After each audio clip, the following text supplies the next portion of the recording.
Welcome back to SoberKart. Mario Kart World is bringing in a full-on overhaul of how we race, from the classics we know and love to mechanics no one's even figured out yet. So today we're going to do what Nintendo won't, ranking every single known mechanic and change going into Mario Kart World in terms of how much it's going to actually matter. I'm talking speed potential, competitive viability, and how they'll shift the meta completely. This isn't going to be just a list on vibes. We're going on what's going to define top-tier gameplay, what's pure gimmick, and what's low-key broken if you know how to actually use it. Some of these mechanics are returning classics, others are brand new and could change everything. So buckle up, we're going to go lightning fast, 25 mechanics and deep dive insights, no fluff, let's break this game wide open. Starting off at the very bottom, snaking. The once glorious tech from older titles that rewarded rapid-fire drift flicks down straightaways just doesn't hold up in Mario Kart World. I gave it a real shot during my demo, and it felt clunky, unresponsive, and ultimately slower than just driving straight.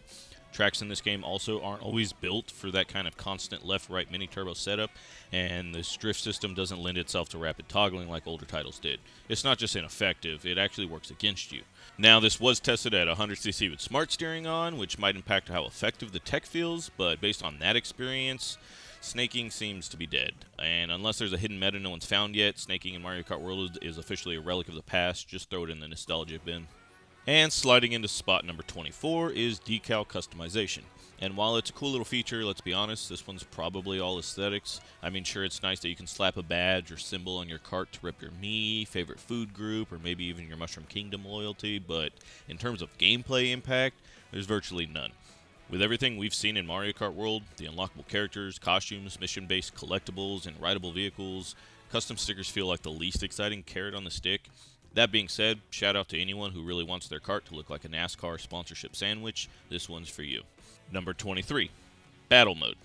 And I'll be real with you, I was really hyped at the idea of what Battle Mode could be in Mario Kart World. Huge open world environments, 24-player races, insane new tech. The ceiling felt unlimited, but then Nintendo hits us with just two familiar modes, Balloon Battle and Coin Runners. That's it, at least for now. And the maps we've seen do look phenomenal, especially the revamped Big Donut with fresh textures, elevated terrain, and a whole new vibe. But here's the problem. This is Mario Kart World, a game that's clearly aiming for a next-gen experience, and Battle Mode feels like it's kind of stuck in the past. Where's the Battle Royale mode with 50 or even 100 racers on a massive, destructible map, or team-based item warfare, or even a knockout-style battle zone with respawns and dynamic objectives? This game has so much potential for chaos, and yet what we're seeing right now is kind of playing it safe. Number 22. Auto-held items behind you, no longer having to hold them manually.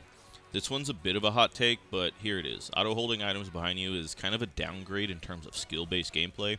Yes, I get it. This is a quality of life improvement for casuals and new players. Now, if you're holding a shell or banana, it just chills behind you automatically like a loyal guard dog. No need to hold the trigger, feels smooth, looks really clean. But here's the problem. Part of what made Mario Kart defensive driving exciting in the past was timing. You had to manually hold your banana or shell, decide when to drop it, when to keep it behind you, and how to bait someone into wasting their red shell. That tiny element of execution is now gone. It subtly removes a layer of item management and awareness, turning a reactive skill into kind of a passive one. It's not game-breaking, but for long-term competitive players, it takes away a minor yet meaningful decision point. I understand the design choice, but for me, it earns a spot near the bottom of this list in terms of competitive depth. And on to number 21, character sorting and really the entire character selection screen. Let's talk about one of the more frustrating design oversights. The screen itself, right off the bat, having each costume as a separate character slot is just cluttered. It's like Nintendo took the Mario Kart Tour character user interface and forgot they were building a console experience.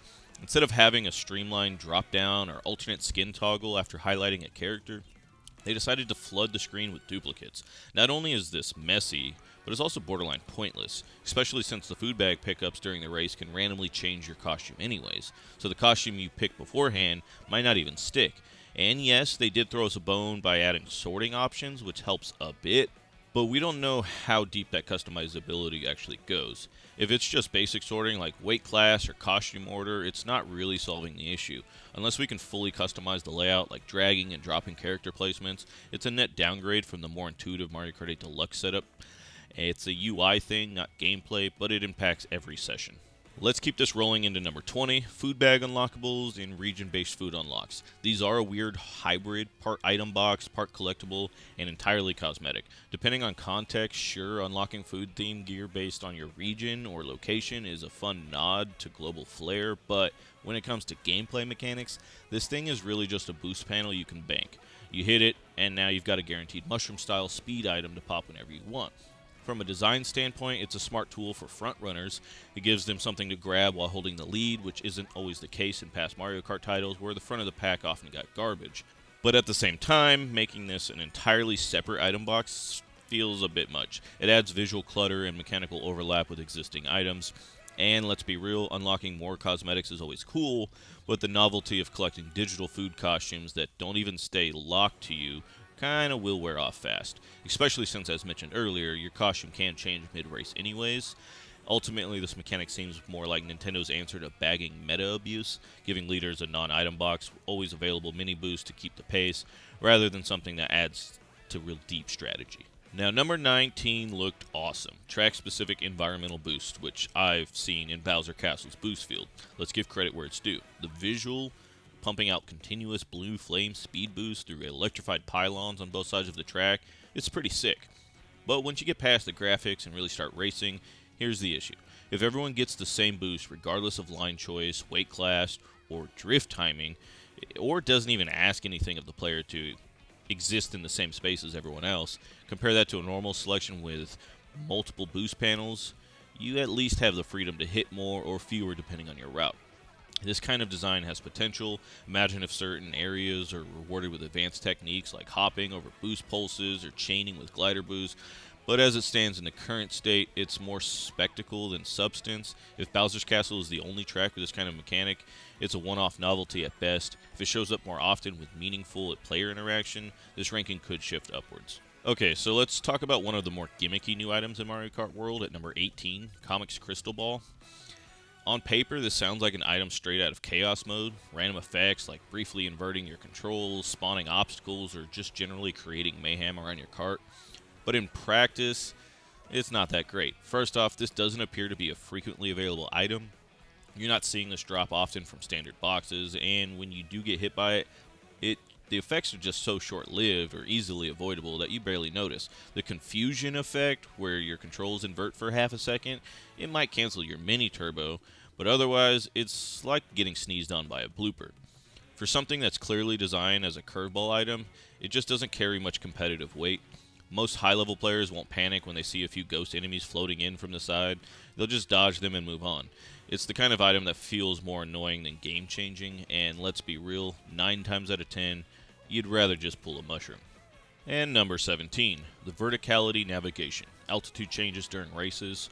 Look, I'm not knocking the verticality here. It's visually awesome. It makes the track feel more alive, and it's absolutely a step up from some of the flatter, older designs. But in terms of raw competitive impact, it's just not that important. Sure, soaring through the air, launching through warp zones, or transitioning between floating platforms is fun, but it usually functions just like a more scenic version of cannon sections we've seen in past games. You're taken for a ride, then you're dropped back off into the action. No decisions, no risk-reward mechanics, no meaningful speed variance.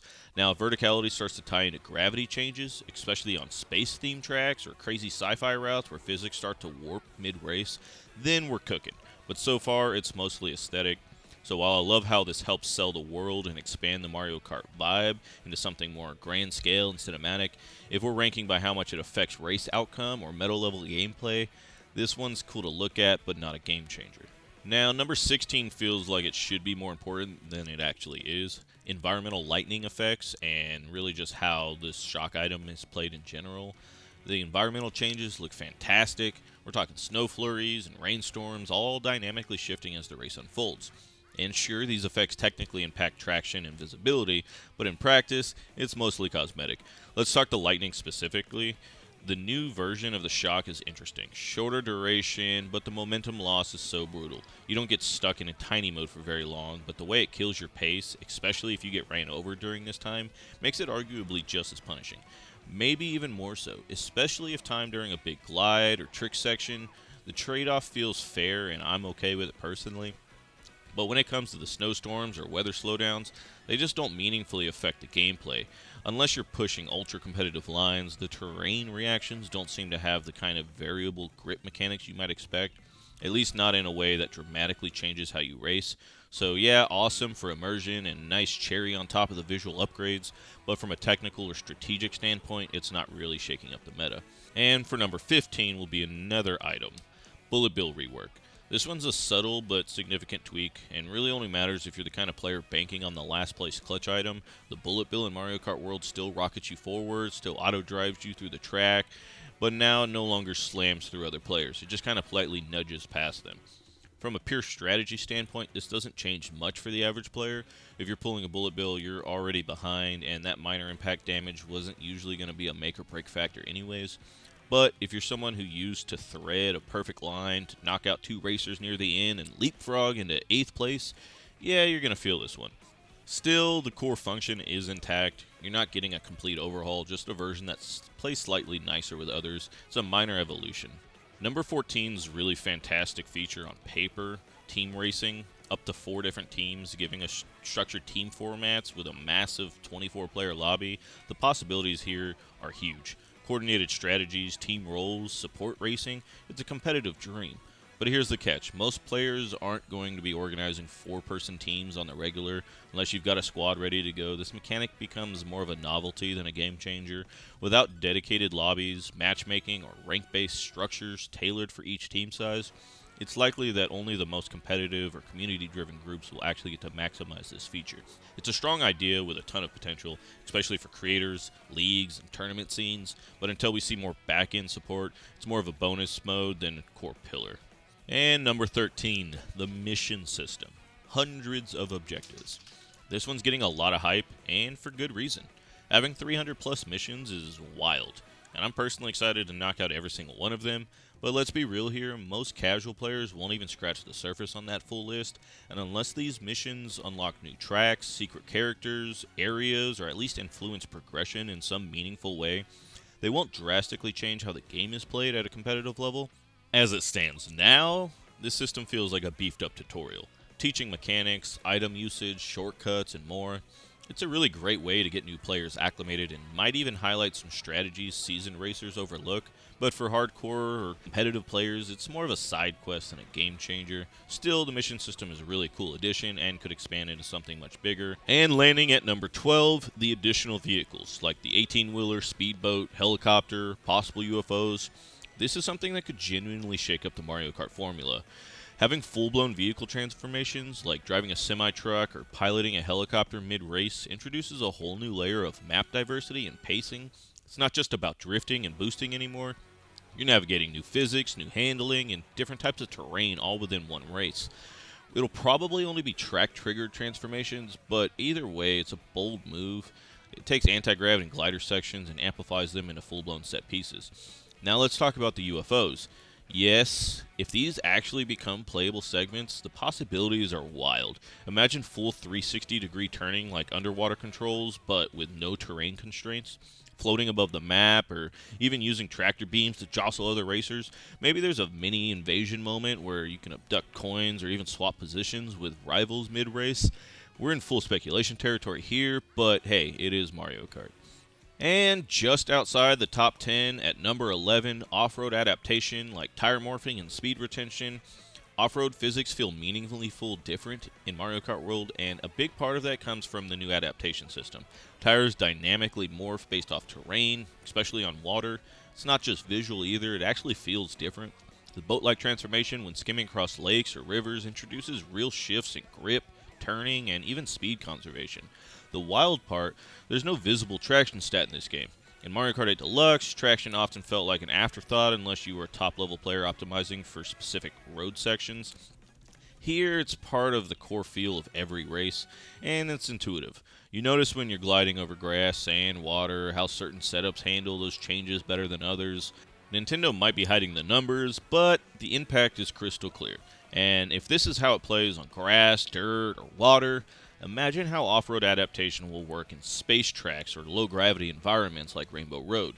Will tires magnetize, float, something entirely new? This system might just become even more crucial once we explore the full map list. And cracking into the top 10 is the rewind feature. This is for solo play only, and it is a feature that might fly under the radar for casual players, but it's a game changer for the hardcore Mario Kart community.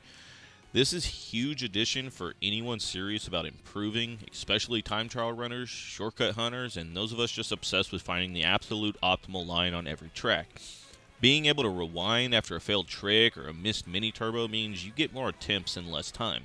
No more having to restart the entire track because you missed a streamless shortcut or clipped a wall.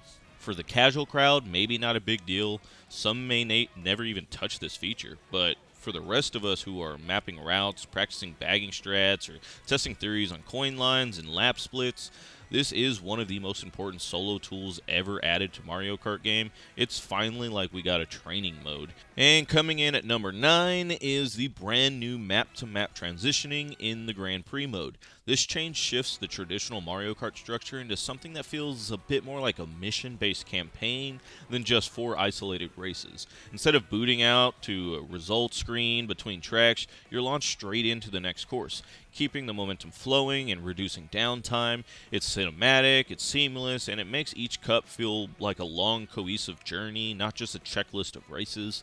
This will absolutely shake up the way we experience Grand Prix.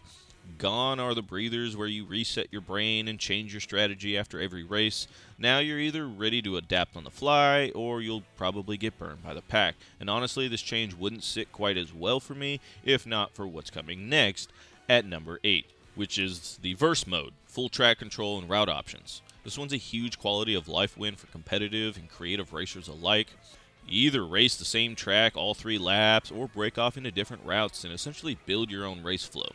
For players craving more customizability, this was a must-have.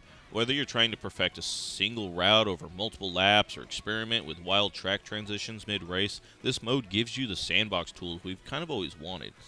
It also means tournaments, time trials, or even casual lobbies can tailor every race to the kind of experience they want. Speedrunning, route testing, or just pure chaos, this is a meta changer in terms of flexibility. And right above that, at number 7, is the Knockout Tour mode. This mode brings a brand new intensity to Mario Kart that we've never seen in a mainline game. Knockout Tour pits you in elimination-style races where every lap counts, not just the final standings. It rewards consistency, strategy, survival, making it feel more like a battle royale than a traditional cup. The pacing is relentless. Players have to make real decisions about when to hold items, when to bag, and when to front run, because unlike in Grand Prix, just one mistake can end your entire run. It's not about placing first every time, it's about not being last at the wrong moment. It's also incredibly bagger friendly, and for good reason. The middle of the pack is a war zone. Blue shells can still be dodged with mushrooms, but the chaos you feel within the middle of the pack positions can shred you instantly. Plus, item boxes are far more generous to those in the back, granting items like coin boxes and speed boosts that can save their race if timed right. This mode has the highest skill ceiling for players who understand timing, positioning, and game knowledge. It's where the game truly becomes competitive and unpredictable, though you can still get Mario Karted very often. And right at number 6 is bouncing off NPCs and other racers, or really just the bounce mechanic in general. This is one of the wildest mechanical evolutions. It's not just flashy animations, this can completely shift the momentum of your race. In traditional Mario Kart games, collisions usually punish you. Now, depending on how and where you collide, it can actually save your run. Bouncing off of other racers' vehicles mid-air, getting launched off on an NPC, or chaining a hit into a recovery boost, it's insane how many ways you can use this. It rewards creativity and timing kind of like we've never seen before. Even the NPC traffic and item interactions are different. You don't always spin out or stop cold when hitting something like a bullet bill or NPC car. Sometimes you just rebound off them with a little extra pop, which opens the door for tactical chaos, especially in the middle of the pack. And where it gets even more interesting is in free roam. The bounce system could be more than just a recovery mechanic. It might be a platforming tool, a way to reach new areas or secret paths by chaining NPC boosts. That's a huge shift in design philosophy. Overall, this system isn't just about recovery. It's probably going to turn chaos into control, and if you know how to use it, you're playing a different level of Mario Kart than the competition. And popping into the top 5 is the gliding, directional glider control, and air tricks. In Mario Kart World, this no longer feels like a parachute. It feels like a plane. Compared to the more passive, floaty paraglider feel in Mario Kart 8 Deluxe, this one's far more interactive. You're not just passively drifting through air, you're actively piloting. With directionally glider control, you can bank kind of harder and manipulate your air path in a way that's just completely different, especially on verticality complex maps. And then there's the air trick system, upgrading with multi-tricks that reward smart timing and creative movement. You can combo tricks through multi-jump sections, ramps, or terrain bounces, stacking boost momentum like you've never seen before. It's not just about style. If you're optimizing your tricks and glider path, you're probably going to be losing ground. This is one of the most technical and skill-expressive mechanics in the game. The way it feels to take flight is less like you're floating and more like you're in control of an aircraft, and honestly, it rules. And with how dialed the air controls already are, you kinda gotta wonder, what are other flying mechanics might be waiting deeper in the game? If we're already flying smooth like this, the sky might not be the limit. And at number 4 are the wall riding and rail grinding. These are game changers, and honestly could have split these into two separate mechanics, but they complement each other so well that they kind of deserve to be ranked together. Wall riding in Mario Kart World isn't just a novelty, it's a high-risk, high-reward technique that opens up entirely new route possibilities.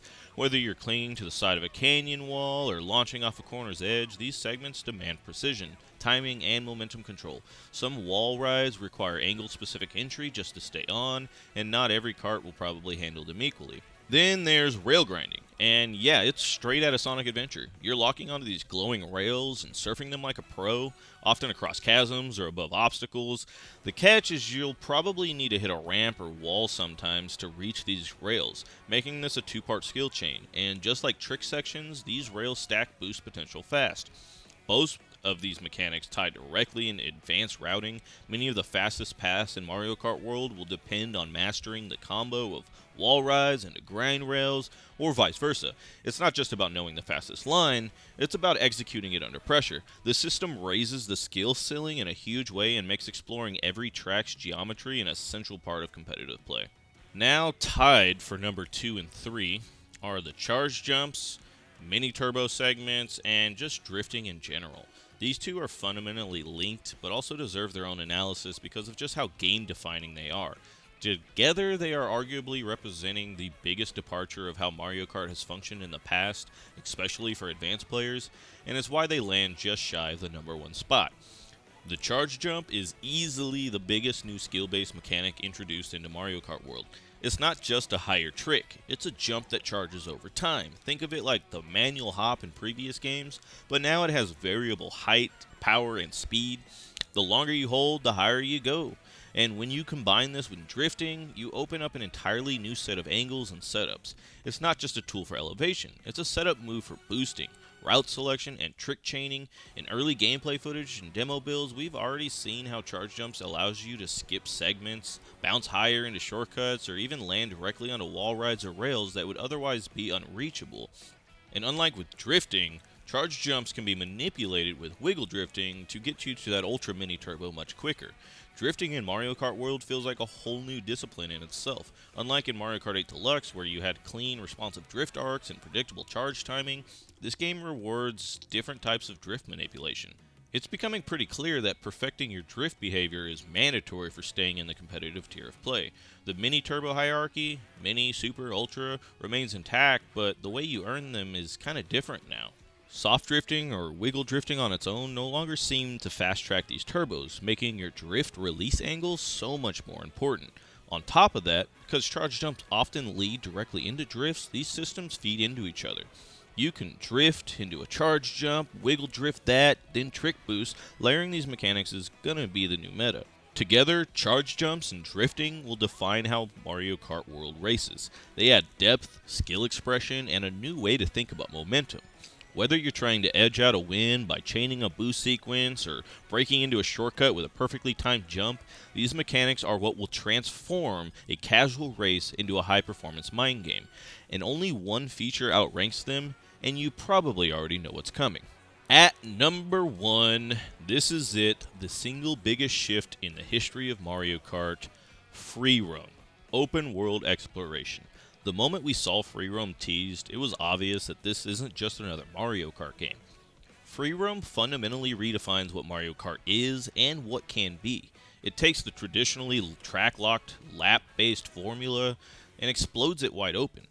Free roam isn't just a bonus mode, it's a complete structural evolution.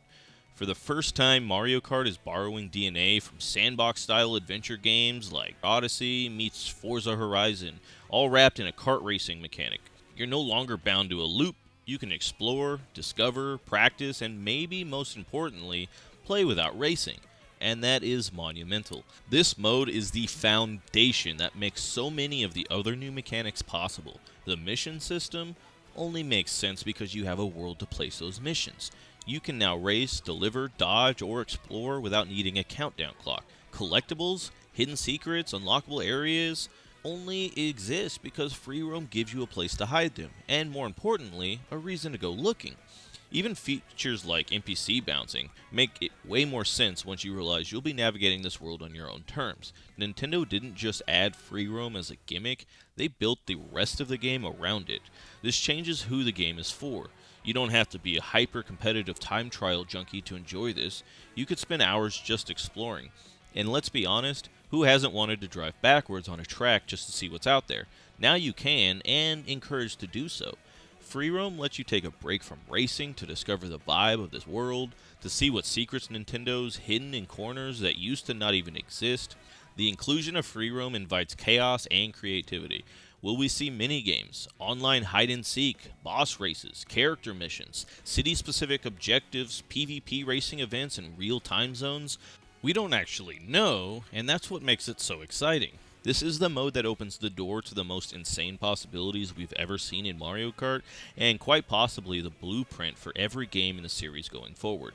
Mario Kart isn't just a racing game anymore. Free roam proves it's an adventure, and we're now just starting to figure out what's possible. So there you have it. The 25 most important new mechanics and gameplay changes in Mario Kart World ranked from the least to most impactful, and let's be clear, just because something didn't make the list doesn't mean it's not important. There are still a ton of new features and tweaks that deserve love, but we focus on what will change how this game is actually played at its core. This game looked a lot similar to Mario Kart 8 Deluxe on the surface, but the moment you play it, it becomes very clear it's something new. Nintendo seems to have taken the best mechanics from lots of different eras of Mario Kart and crammed them into one insane feature-packed monster, and somehow it all works. We will be live streaming this game for a full 24 hours the minute it drops at midnight Central Time.